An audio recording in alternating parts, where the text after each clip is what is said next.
All right, as we obviously I can't be in class today, so we're going to work through the PowerPoint through this video. And if you have any questions, definitely write them down, email me, whatever it is.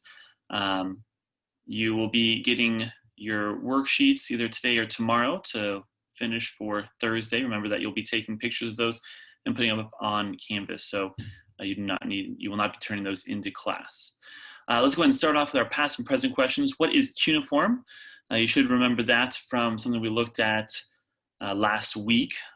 So go back, see if you can answer that question. If you can't, then try and find that answer. Our present question, why do we use money? That's a great question, right? What's up with these paper, these coins, this kind of stuff? What's the purpose behind it? We're going to look at that today, and we're going to see if you can answer that by the end of this PowerPoint. Of course, today we're going to say our prayer. So go ahead and pause here, say the prayer yourself, and then continue to move on. So our objectives, we're going to look at a whole bunch of new leaders here. So we really haven't talked about leaders yet. We talked about a civilization or two, we talked about how things work, but we haven't really talked about how these leaders play a role. So what are empires doing during this time? How are the Phoenicians going to impact goods in this region? We're going to look at the Phoenicians and how they worked. And then, of course, what's the importance of ironworking, bureaucracy, money economy, and the alphabet? So we're going to look at those today as well. So we're going to start off with the first ever great leader. He was not necessarily always nice, but he was definitely a powerful leader. As you can see down in the map below, he was an emperor for sure. He became one of the first ever emperors. His name was Sargon, and he was a king of Akkad. So Akkad is just above Sumer. So Sumer is kind of lower down. Akkad, or the Akkadians, are going to be a little bit higher up, but he's going to take over pretty much all of Mesopotamia as we know it. He is going to take over Sumer, Ashur, Nineveh. You might have heard of that one from the Bible. And so they're going to take over this territory. He had very humble origins. He started off as just a young boy who his mother couldn't feed him, and so they sent him down the Euphrates River, is what they said. Eventually, he is going to become a servant for the king and is going to impress the king so much that he's going to be named second in command eventually, and then eventually becomes king once the king dies. And so he is going to focus on spreading kind of a uniform writing style called cuneiform, as we know, that was popular in Sumer, and then is going to continue to take over quite a bit of land. Then our next person, if we jump, now notice we had a pretty big jump here. We had around 2300 BC, and we jump all the way to 1790 BC. So we definitely have a huge jump here. Hammurabi is not going to be nearly as powerful as leader. He doesn't have as much territory to his name, but he does create what we know today as the first codified law, or written down law, the first to attempt to write or codify a governance law, so that way anybody can read and understand it. So a couple fascinating things we probably are most familiar with is a concept of civil laws and criminal laws. He breaks these into two different groups. Civil laws meaning to protect certain individuals, their rights and their freedoms, and then the criminal laws, what you're doing in order to break the law or have to have issues. And so his code, his laws were very, very strict. Usually it was kind of the idea of an eye for an eye, a tooth for a tooth. So if you if you're a nobleman and you cause somebody's eye to be gouged out, then you also have to lose your eye. And the same thing goes to if you lost a tooth, then they had every right to take one of your teeth.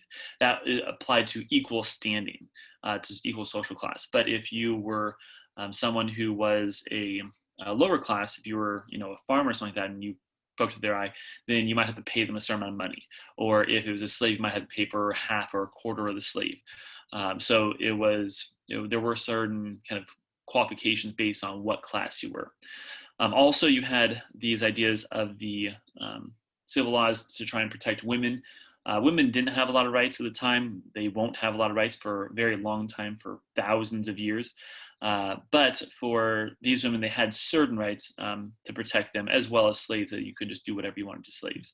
So they were rough.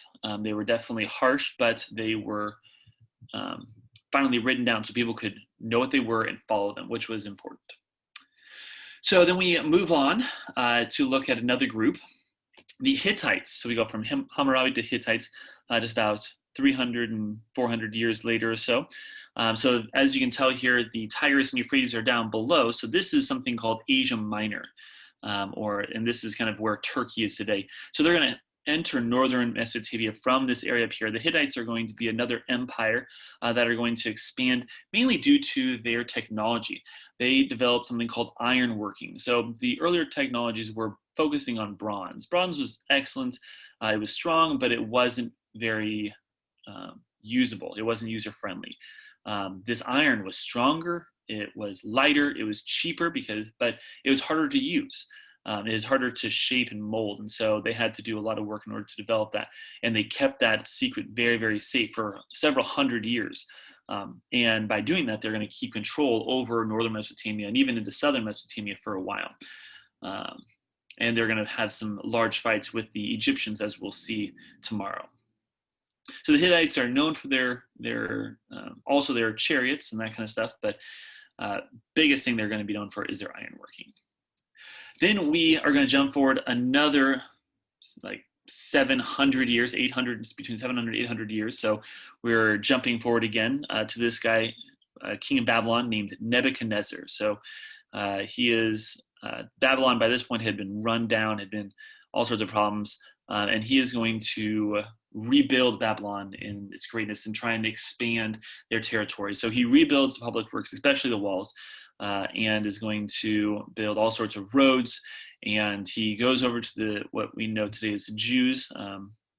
It would be after King David, King Solomon, that kind of era. So once they're all done, he goes over there, he conquers and exiles the Jews from their homeland. We'll talk about this more when we get to the Israelites. But probably what he's most well known for is something that we don't really know if he built or not. There's a legend and a belief that he built one of the great wonders of the world, what we call the Hanging Gardens. So there's a question mark there because we don't actually have any proof. It's no longer around, but there are writings about it. And we believe it was a ziggurat that was converted to these gardens. He believed that one of his wives was from a much greener area of land and had all sorts of beautiful flowers in his home area. And so in order to appease her, he's going to bring a whole bunch of plants from her homeland to this temple, and is going to build it on the terraces of this temple, and it's supposed to be quite beautiful. This is not a true description of it. We don't really know what it looked like because we have no plans of what it actually looked like. So Nebuchadnezzar, very famous. Excuse me. Very famous for his use in the Bible and what he did to the Israelites, but also for building the Hanging Gardens. We're going to keep on moving on, this time to another leader, but even greater leader than this. His name, I almost said the Babylonian Empire, as you can see, became quite powerful, quite large, and is going to take over quite a bit of territory. But that brings us to Cyrus the Great, right? This is the first the Great of this year. We're going to talk about lots of the Greats, okay? We're going to talk about Alexander the Great, and we're going to talk about there's just literally Catherine the Great, Peter the Great. So we're going to talk about lots of greats. But Cyrus the Great is going to be the first one that we're going to be looking at, and he is going to be a king of Persia. So if you remember, Mesopotamia is right here. Okay, Egypt is down here. The Persians are going to control everything from India all the way through Asia Minor into Egypt. Is going to be pretty powerful. He is going to be a very good general and takes over a lot of land in a very short amount of time. And by doing this, he can do one of two things. He can try and rule this with an iron fist, or he can have a kind of a light rule.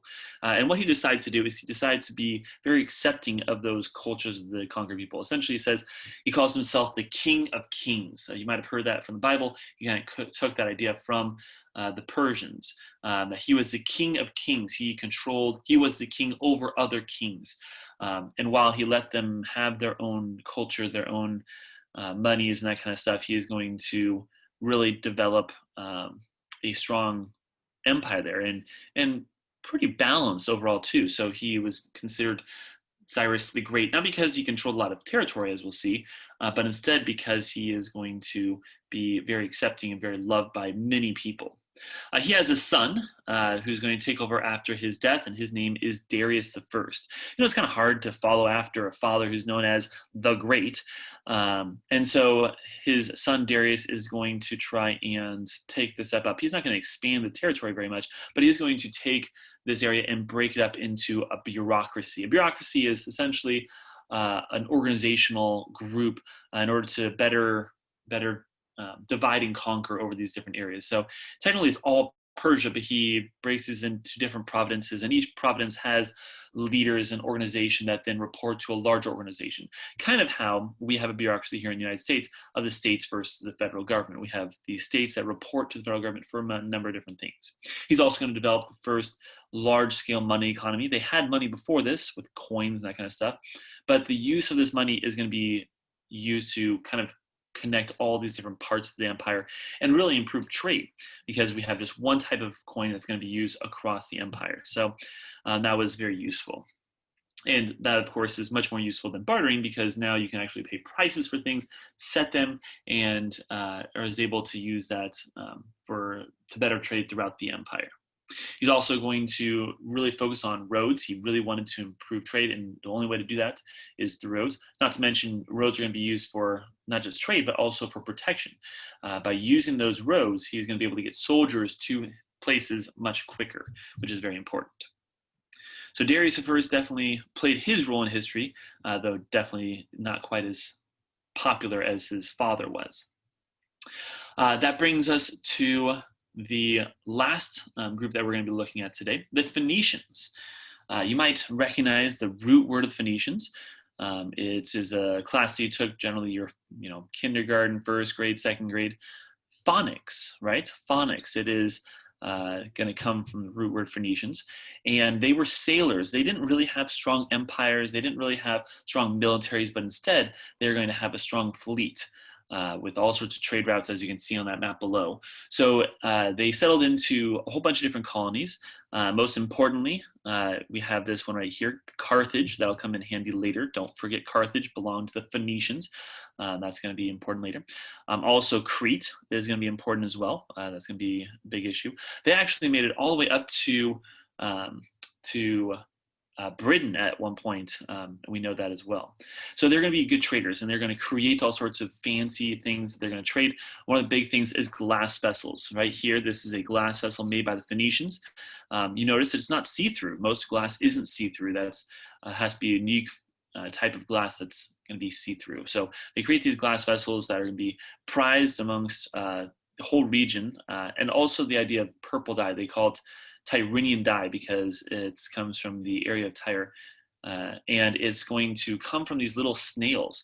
And in the snail, there's a little gland that has this very pure purple dye in it. And so in order to create this dye, it's extremely expensive, and it's only used for the most wealthy of wealthy people, right? That's why the kings, like the royal purple, is actually going to be the most coveted color in the world. My son Orion's favorite color is purple, so he has pretty good taste, I guess. And most importantly, what we know the Phoenicians for today is their alphabet. The idea that instead of using characters, instead of using pictographs where pictures represent words, he's going to have these symbols represent sounds. So one sound for ah, and eh, and e, and o, and u, and y, t, s. All those different ones, right? So they have symbols that represent the sounds that they make. And so as they talk, it relates to what they do. And so they create the first alphabet, which is why we call it phonics, because that's the way to pronounce words, how to phonetically work on words. So that is a very important thing that they developed. So we have all these different things that came up here, all sorts of famous people. Take some time today to kind of go over these, make sure you get good notes, and we will continue to go over these before your test. But I hope that you have a good day. Don't forget to pick up your homework, and we will see you when I get back.